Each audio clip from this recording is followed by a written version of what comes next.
What's up, everybody? It's your girl, Lish Speaks, and welcome to my channel. If this is your first time here, welcome to the party. If you're back, thank you so much for clicking. You could be anywhere in the world, but you're here with me, and I appreciate you for that. Over here on this channel, we do something called the 7 Series, and I know I left y'all hanging, but I'm back with another one. And if you don't know what the 7 Series is, let me tell you.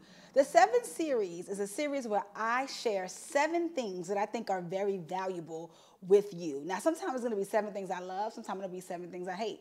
Sometimes it'll be 7 things that relate to where I'm at spiritually. And sometimes it'll be 7 things that are just bringing me joy, fun, and laughter, and are not that serious. So stay tuned for today's 7 Series.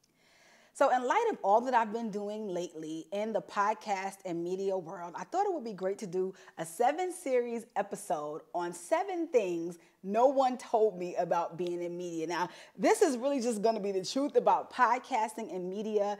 7 things that I think will be helpful for anyone who's interested in starting a podcast or becoming a media personality.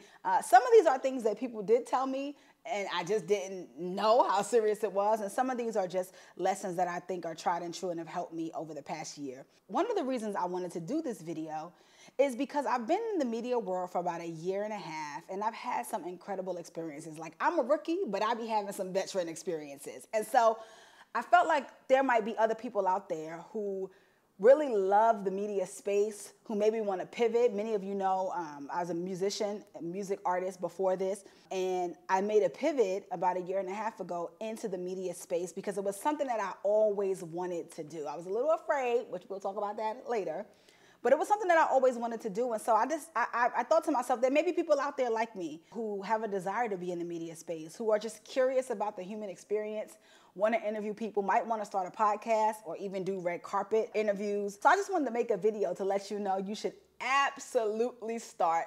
There's no time like the present, and if you don't think you can do it, here's your sign that you can. So let's get into the 7 things about media and podcasting that I think will be the most helpful for you. The number one thing that people should understand when it comes to podcasting and media is that you just need to start where you are. You've heard this before. I'm not the first person to tell you, and I will not be the last.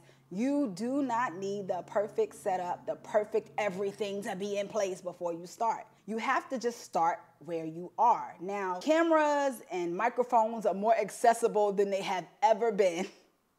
So it is easier than it's been in the past for you to go ahead and purchase cameras or purchase a microphone. But at the same time, not everybody is in a position economically to purchase those things. And I think a lot of times people let that stop them from doing something that their heart really desires to do. We let the fact that things won't be perfect stop us from trying. And one of the mantras that I live by is that the role of my content is to exist. First and foremost, we can make it perfect later. We can upgrade the camera and the lights and all that stuff later. But at first, it just needs to exist. It's like the first draft of a book or an essay. Its job is just to exist. Don't overthink starting. Start with an episode. Start with an interview.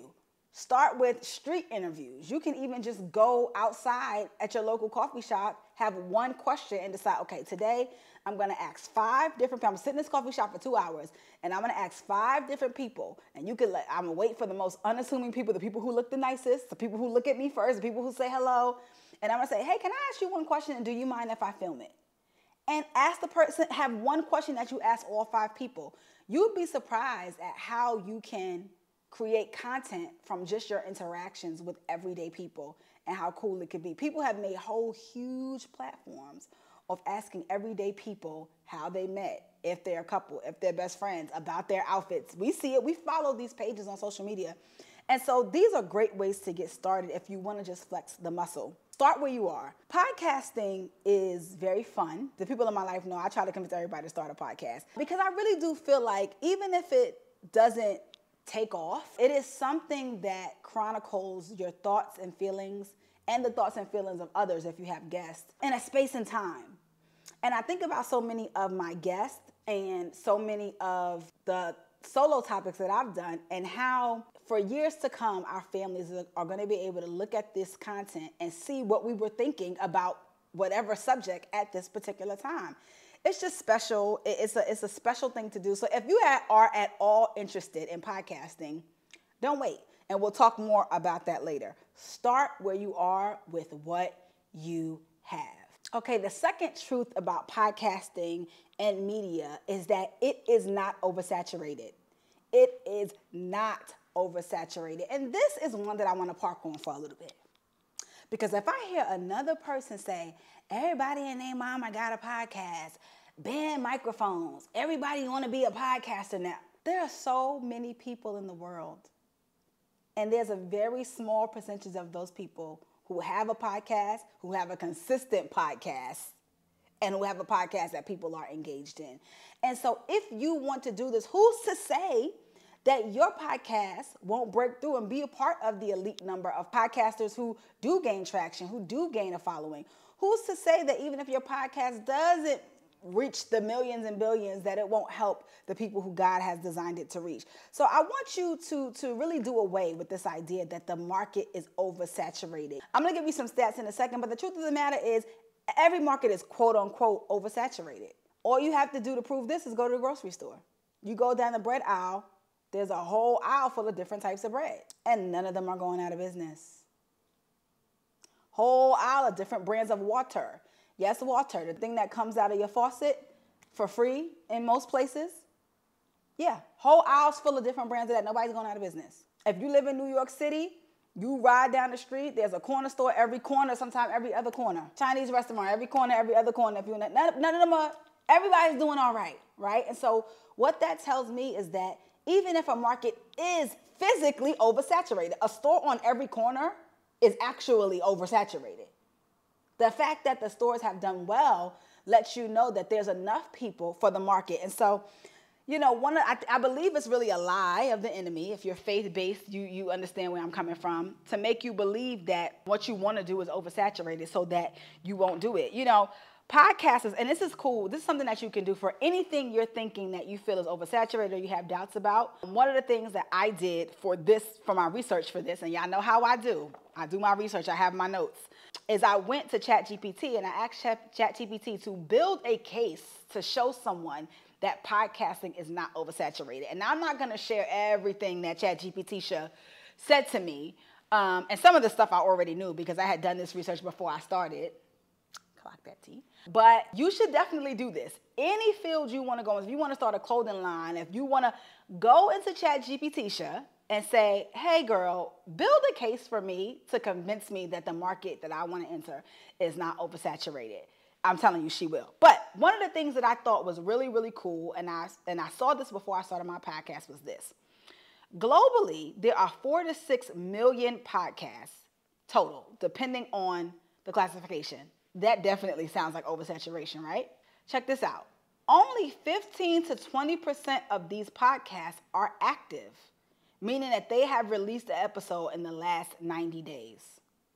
On Apple Podcasts specifically, about 240,000 out of the millions are active. So out of the 4 to 6 million podcasts that exist, not even 500,000 of them are active. It's not oversaturated. And you got to remember too, if you have something to give and you have a determination to do it, you will outlast people who even started before you. There are people whose podcasts used to inspire me so much. They've stopped podcasting, and here I am, through their inspiration, doing an incredible podcast that's making waves in the industry, that's slowly but surely building my clientele and slowly but surely building the level of people who come on the show, right? So some of the people that you're looking at are like, man, I just wish I could do that. They may not even exist in a year or two. Are you going to be there to take their spot? Are you going to be there to take their listeners? Because here's the thing. When a podcast folds, the people just don't say, well, well, I'm never listening to another podcast again. My favorite podcaster stopped. No, they find like-minded voices and minds. Just like you, when your favorite show ends, right? When your favorite show has its series finale, you don't just stop watching TV. You don't just stop watching those kinds of shows. You find similar shows. The algorithm might even suggest to you similar shows. Because you like this, you might like that.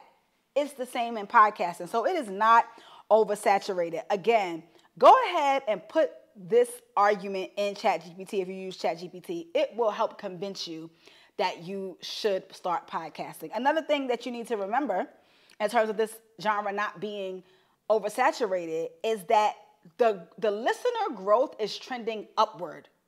It's not dying out. It's trending upward. And so in 2025, the number of podcast listeners worldwide reached an estimated 584 million, which is up from 546.7 million in 2024, a 6.8% growth year-over-year increase. In 2027, the global listener count is forecasted to climb to 651 to 652 million listeners. Guys, that is hundreds of millions of more people who will become podcast listeners over the next 18 to 24 months. Why shouldn't they be listening to you? Again, it's not for everybody. Everybody doesn't have to start a podcast, but if it's something that you want to do, what are you waiting for? If you think that the market is oversaturated, let me be the person to tell you that it is not, and you should go ahead and start it. Okay, the third truth about podcasting and media is that you have to have confidence in your unique voice. In my first year of media, I have interviewed Kev on Stage, Jackie Aina, Kirk Franklin. I interviewed Trey Bryant. I've interviewed Portia Love. I've interviewed Major, Jonathan Nelson, Donnie McClurkin, Devon Franklin, Pastor Shirley Caesar, Dorinda Clark Cole, and several other influencers and media personalities. Now, again, that's my genre, right? I work mainly with it, because I also do secular, but within a faith-based place. And when I tell you the thing that I believe has cut through for me has been that I've been myself in every one of those interviews. When you're talking to people who are moving around, they're very busy, they got a lot going on, it's important that you leave them with a memorable experience. They meet a lot of people, and often in these spaces, specifically if you're doing a red carpet, they're going from person to person to person. If there is a media day and you are set up in a room, they're coming from outlet to outlet to outlet. So you want to make sure that when they sit down and talk to you, even if they're tired, overwhelmed, if they've answered the same question 100 times, there's something about you that brings some brightness to the interaction. And you can only do that by being yourself. It's so important, if you want to do media, to not shrink or overly study other people. And I studied a lot of people. I have a lot of people that I look up to in the media space. Some of them are household names that everybody knows. Some of them are around my age and have been on the scene when I was still doing music, and I just admire them from a distance. People like Gia Peppers, people like Danielle Young, people like Scotty Beam. These are people that I looked up to in the media space and thought to myself, man, if I wasn't doing music, I would be doing that. And so I looked up to them, but I also obviously studied the Oprah Winfreys of the world, the shows like The View, Sherry Shepherd, Tamron Hall. These are people whose interview style and whose way of doing things is interesting to me. I'm curious about how they got where they got. Barbara Walters, Diane Sawyer, I can go on. I'm curious about their interview style, but I make sure that I'm not losing myself because I'm not them, right? I'll never be them, and they'll never be me. And so when a person sits down with me, or if they're standing on a red carpet and I have 4 minutes to talk to them, I want to give them a slightly different experience than what they've had before me and what they're going to have after me. And I think that there's a line to this, because some people try so hard to stand out and be quirky that they're a little bit weird. But there's a way to do it that makes people feel comfortable. One of the things that's important when it comes to that is making sure that you have a unique question in your back pocket and making sure that you just read the room. Social cues. I will say this, a lot of people struggle with social cues. I'm learning that more and more as I get older. People really struggle with social cues. And that's something that you want to get a handle on if you are going to work in the media space. Even if it's a struggle for you, there are so many ways. There's books you can read, there's classes you can take, there's sometimes just awareness. Knowing that you don't pick up on social cues is a way to help you start picking up on social cues. But that has really served me well in the media space. So one of the things that's been important is understanding when a lighter question is needed, right? If the room is really heavy, you might want to ask a lighter question. It'll change the way that the person even answers the question. One of the things that stands out to me is when we were at Woman Evolve, Dr. Anita Phillips came into the media room. And, she's a doctor and she speaks a lot about grief and trauma. She had just done a keynote and everyone was asking her these deep spiritual questions. And so I was like, I just want to lighten the room. And I asked her a question that I've been asking people that weekend. And her whole countenance changed. And she gave me such a bright, beautiful answer. Similarly, when I was at the Stellar Awards recently, Dorinda Clark Cole, she was talking about some really dark things in her life and how she had kind of been on the brink of some dark thoughts and feelings. And so I listened and I asked a question about her recently viral sound and how that is helping her in this season and how she's seeing her music live on. And other outlets use that clip because she gave such a bright answer, right? Now, I did not invent this. Other people do it as well. I'm just telling you, you should do it. If you're going to be in the media space, you want to stand out in a way that encourages people. And if you're anything like me, right, I believe in being of service. And so when I'm doing these interviews and I'm speaking to these celebrities, or if I'm just doing a regular interview with a friend, right, or somebody I had on my podcast, I've had my mother, my brother, my sister, my father on the podcast. I just want to bring a conversation that, one, brings healing to the person, but also brings healing to the hearer, to the viewer, right? So I'm very clear that my purpose in a room, it may be different than someone else's purpose. If you have a mental health podcast, chances are you're going to have to ask some heavy questions, right? My podcast is about letting yourself in. So our whole spiel is about going through your God-given doors. It's very inspirational. It's very encouraging. It has a twinge of challenge to it.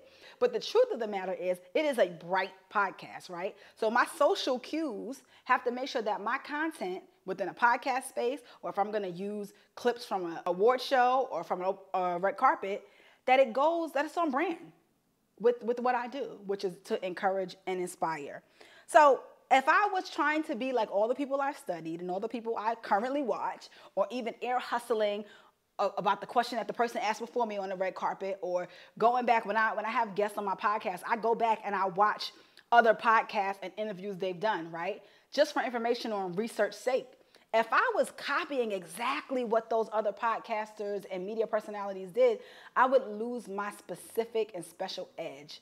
And so use your voice. That would be number 3. Use your voice. Use your unique, special voice. Your way of thinking is God-given and is needed in the space. Okay, so the third thing that I would tell you about podcasting and media is that you need to be audacious, but be consistent first. Be audacious, but be consistent first. Let's talk about audacity for a second, okay? You have to be audacious to turn on a camera and think that anyone would care what you have to say. It takes audacity. It takes audacity, whether it's in the media space or not, whether it's just your social media and you on TikTok and your bonnet eating Doritos. It takes audacity to really believe that people are going to care what you have to say. It's important to be audacious. Recently, I've been reaching out to what I would call higher profile interviews or clients, and I've had to have a lot of audacity. I've had to say, okay, this person could say no, they could say yes. I'm gonna try and see where this leads to. But that audacity has come because I trust myself to get it done. And people have said yes to me because they can trust me to get it done. See, a lot of times we start things and we don't have the finish in mind. And before you say that contradicts what I said earlier about start where you are, starting with the finish in mind is a mindset. It doesn't mean you have all the resources. It doesn't mean that you yourself even know everything that it's gonna take. It means in your mind, you have decided that you will see it through. The best thing I think I did for myself when it came to season 1 of my podcast was that I finished filming the entire season before I announced. If you watch this channel, you've heard me say this before. I wanted to have an 8-episode first season. This is before we went evergreen. I wanted to have an 8-episode first season. We filmed all 8 episodes before we even announced that I was coming out with a podcast. Why did I do that? I did that because out of the 4 to 6 million podcasts that exist, less than 500,000 of them are active. Yeah, I knew that stat before I started. And I did not want to be a part of the 5.5 million podcasts that start and just end. That just go inactive. I did not want to be a part of the 5.5 million podcasts, potentially, that go ghost and then just don't post. One of the reasons that I do not have a co-host is because I wanted to be consistent. And for me, the addition of another person would have complicated my process. You have to know yourself. Some people would not be able to do it without a co-host. The co-host is what keeps them accountable and what keeps them, that's cool too. You just have to know what works for you to be consistent. Your audience deserves to know what they can expect. And before they show up for you consistently, you got to show up for them consistently. I'll tell you something, just to be frank with you right now, I don't have the numbers that I want to have on my podcast. Nowhere near it. That's just me being vulnerable. I don't have anywhere near the numbers that, quite frankly, the caliber and the quality of my guest and my podcast deserves. I don't think I have those numbers yet, but I'm going to tell you one thing. I'm consistent enough for my audience that when the numbers come, they will be able to go back and binge all of the incredibly skilled and quality content that I have put forth. And when a person watches my podcast, they are confident to tell a friend because they know I'm going to show up week in and week out with the best possible quality that I can afford. And that I'm going to give them the best possible interviews. You don't know how many people sit on my couch and talk about, wow, you did your research. Wow, you did your research. And I'm thinking to myself, where are y'all going that people are not doing their research? If someone drives all the way to my space, takes time to get there, if they're a woman, hair and makeup done, do all the things, I better come with questions that make it worth their while. I also want to ask them questions that will engage and encourage their audience, right? Because hopefully they're going to be using these clips as well for their audiences. And so there's a level of consistency and excellence with which I try really hard to show up that I think is building confidence in my viewers. And I'm seeing my viewership go up. I'm also seeing the number of subscribers go up. It's slow and it's steady, but my conviction is before you want an audience to show up consistently for you, show up consistently for them. Okay, the fifth thing that I would tell you about podcasting and media is that networking is more important than you think. Networking is more important than you think. And I know we think networking is very important, but I think the issue with that is that we don't understand what networking actually is. We think networking is just going into a room and telling people what you do. But the truth is networking is about providing value. And the value that you need to provide is in the experience of meeting you. When people leave meeting me, they feel like they've had a valuable exchange. And we could be talking about SpongeBob SquarePants. We could be talking about anything. I make sure that there is a sense of value in them being seen, them being heard, and us having an exchange where two people feel like, oh, I could see myself benefiting from working with this person in whatever way that makes sense for what they're doing. You know, listen a little bit more than you talk. That's important for me. I listen a lot when I meet people because how am I going to know what to say if I'm not listening to them? You know, you might talk yourself right out of an opportunity because you're chatting about something you're super passionate about, and this thing is something that the other person disagrees with, or this thing is something that the other person has had a negative experience with, which that's fine. You don't have to be fake, but after the person knows you, it might be easier to explain why you're so passionate about this thing as opposed to the first conversation you've ever had. You're telling them how passionate you are about something that they really disagree with. You know, the Bible tells us for a reason, be slow to speak, quick to listen. When you meet someone, generally, people want to tell you about themselves. And so don't let your desire to also tell them what you do make you a terrible listener. I've found that if you listen well, people want to listen to you. People realize when they've been talking a lot and they're like, okay, so tell me about you. And then you have the floor. And then you have the advantage because you already have information about them that gives you opportunity to share things that they may relate to or that they may care about, right? And again, I want you to be genuine and authentic, and I'm all these things. Everyone who comes in contact with me can feel how real I am. I'm not going to put on for you, right? If you start talking about the devil, I'm out, you know, unless we stomping on his head, okay? But I am who I am. I'm going to talk about the things I'm passionate about, but by me listening to a person, I'm able to relate and understand them in a way that maybe no one else in the room that night has done.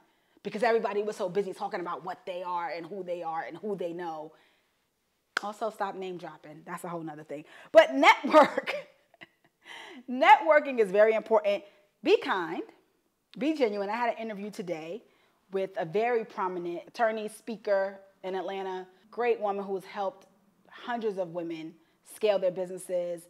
And the interview happened because I was nice to her in a room where no one else was. That's literally what she said to me. She said, I told my videographer today, you were the only person that was nice to me at said event. And I was thinking to myself, what? How? She's such a nice person. She's such a cool person. And I saw her in that room. She wasn't doing anything that was weird. But she was like, yeah, people were being so odd and catty. And just by me being myself, and I asked that right question, she came to me after, she was like, I really love your question. And I was like, I follow you. I think you're great. We set up an interview, and today the interview happened. When you're networking, make sure that you want to add value to the people that you're talking to as well. It's not just gimme, take. What can you do for me? Who can you introduce me to? Who can you connect me with? How can you make me money? It's not networking if it only benefits you. That's just being a leech, right?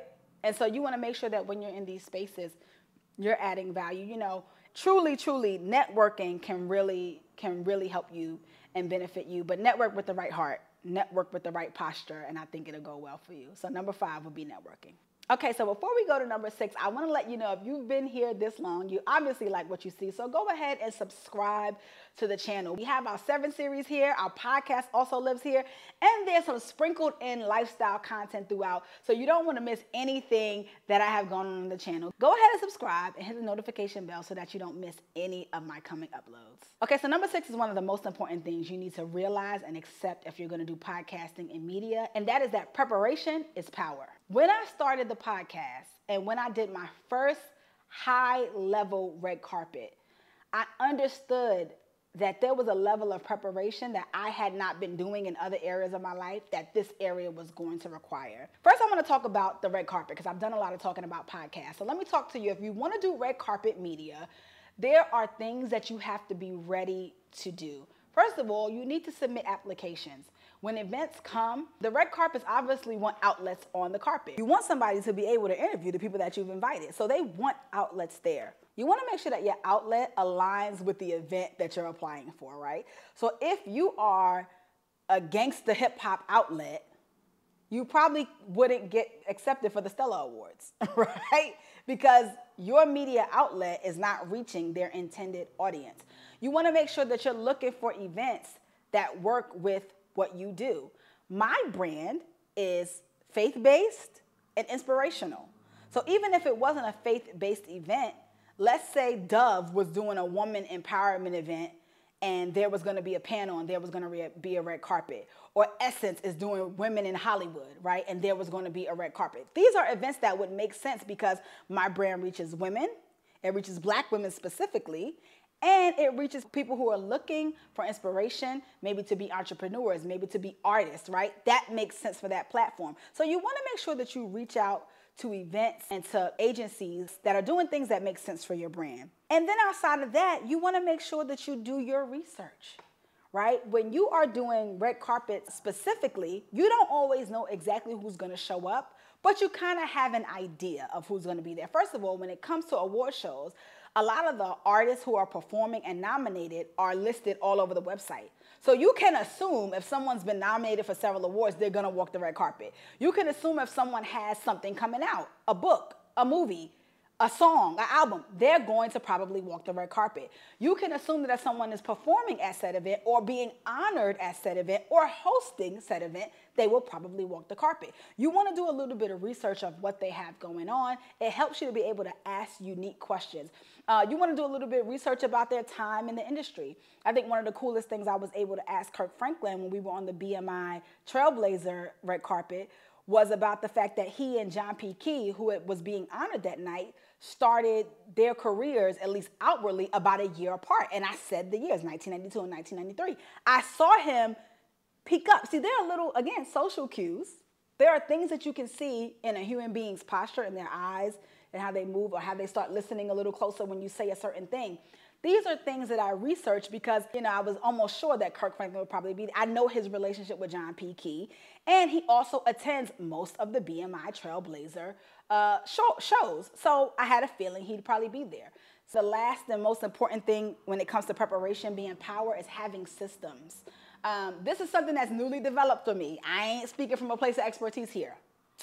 I have developed systems that help me not to be nervous and scattered before an event. And these systems can be whatever you need them to be, right? One is about my wardrobe. I need to wear something that I feel comfortable in, because a lot of times you're standing on your feet for hours. You are not always in control of the conditions. It may be very hot. It may be very cold. All the things, right? So I want to wear something that I'm comfortable in, but also confident in, something that makes me feel confident. Another thing that I do is everything that can be prepared the night before is prepared the night before. I do not leave things until the morning unless they are something that can only be done that morning. So for instance, when I was in Nashville for the Stellar Awards recently, there was an opportunity to pick up your credentials the night before or pick up your credentials the morning of. I had an event during the time where the credentials were being picked up. Shout out to Hazelview Media. They honored me as a Pathfinder. But I had an event during that time, and I told my husband, okay, when the event ends, we're not gonna stay that long because I need to make it to go get my credentials. It was a zoo trying to get those credentials the night before. I could only imagine what it would have been like the morning of. But I made sure that the night before we got those media passes so that in the morning we could just go straight to the red carpet and take care of what we needed to take care of. Just being prepared, having extra batteries for your camera, having extra cameras. We normally carry at least one camera and one DJI, if not two cameras. Having extra lighting. These are things that really help you not to be all over the place and give you the reassurance and confidence to show up as your best self. Preparation is power. And last but not least, the number 7th thing you should know about podcasting and media is that it takes time. It takes time. It's okay if your first several videos don't blow up. It's okay if your first several interviews don't go viral. Realize that it's just gonna take time. Give yourself the gift of patience. One of the things that I think helped me to be so free, I can't think of a better word, when it comes to this podcasting is that when my husband and I sat down, he told me, baby, we could do this podcast for years without it making any money. I just want you to be excellent. The only way you will let me down is if I see you not trying. Now, God was gracious and we didn't have to wait years to start making a little bit of money. But the truth of the matter is we really still need to make, in my opinion, more money from the podcast. And we are putting things in place to help it to grow, to help it to be more lucrative. But the truth is, I understand it takes time. I listened to a YouTuber here named Ali Abdal, and he talks about growing a YouTube channel in 2025. And one of the things he said, I watched his videos at the top of the year, and he said, until you post 150 videos, you shouldn't even be worried about your viewership. And I was like, what? I'm worried about my viewership at 10 videos. But he said, you haven't even given the algorithm enough information about who you are and what you do to really get you going. Post the content. It will take time. Cool thing about podcasting and media for anyone who wants to try it is that there's no age limit. There are certain things, you 40, you probably ain't gonna make it into the NBA. 30, you probably not gonna make it into the NBA if you ain't already there, right? If you have not already been down the path of politics, unless you are wealthy, very, very wealthy, where you can pay people to do whatever you say, I digress. You're probably not going to become the president, right? But in media, in podcasting, there is no age limit. Here's the thing that I tell myself every day. I'm 37. No shame about it. I love my age, right? I could be doing media, podcasting, having my own show, some version of what I do now, for the next 10 years unsuccessfully. Pop at year 10, and I would still be young for this genre. I would still be young for this pocket of entertainment. How cool is that? How cool is that? You know, if you look at TikTok, there are influencers from every age, every race, talking about every niche nowadays. You can literally get online and talk about anything you want at any age and stage of life, and somebody will care. So don't psych yourself out that it's taking too long and that it's not enough. If you started, if you used to be in media and you stopped and you've kind of fell off, get back. Your people still love you. They still want to hear you. They're still waiting on you. Get back to it. Don't let life make you feel like there's some sort of rush. You know, one of the things that helps me with this is that it takes 10 years to get 10 years experience. I look at people, like some people I named earlier, you know, Gia Pepper, Scotty Beam, Danielle Young. These are people who are around my age, but they've been in the media space when I was doing something else, when I was doing music, when I was an artist. So the level of interviews and access that they have took them time and some of them schooling to get.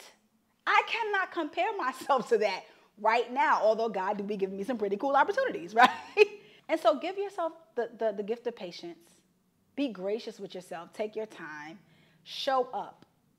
See, time works on your side when you show up consistently. Time works against you, and this is the reason why a lot of people feel guilty, like, oh, I don't know if I can do it, is because you've never proven to yourself that you can weather the storm through time. As soon as something stops working for you, you stop. Ask me how I know. I used to be that person, right? As soon as something is not lucrative enough, you stop. And I think God is gracious. He shows some of us quickly that, you know, there's a glimmer of hope here and there. He'll give us opportunities. But I had to decide, even when it was slow, even when I don't feel like it, if I give myself the gift of patience, it's something that I know will pay off, and I can take my time and learn how to do it. These are 7 things that have really helped me. I could do 7 more. Maybe I'll do a part 2. But these are the 7 that I felt like were most important for you to know if you're going to get into media and podcasting. Like I said, 7 series is a series where I share with you 7 things that I think will be very useful to you. And I know that this episode of the series won't be useful to everybody. But my hope is that for people who are just even have an inkling to do a podcast or an inkling to get into the media space, that you will feel a little bit more equipped and empowered. And my hope for anyone else is that you can take some of the principles that I spoke about in this video and apply them to whatever you're. Thank you so much for watching this episode of 7 series. We'll be here every week sharing things that I think will uplift and empower you, things that I think will make you laugh, and things that I think will be relatable for what we're all trying to do in this world, which is just really live our best lives and be the best versions of ourselves. I hope that this video encouraged to help you. If you haven't, make sure that you subscribe to the channel, hit the notification bell so that you don't miss anything that we have uploaded, and join our community over here at Lish Speaks. Follow me at Lish Speaks on Instagram and at @LishSpeaks_ on TikTok. Make sure you also check out my threads where I share whatever's on my mind. And check out my podcast, I'll Just Let Myself In, right here on this channel on Wednesday afternoons. I'll see you on the next 7 series. Peace.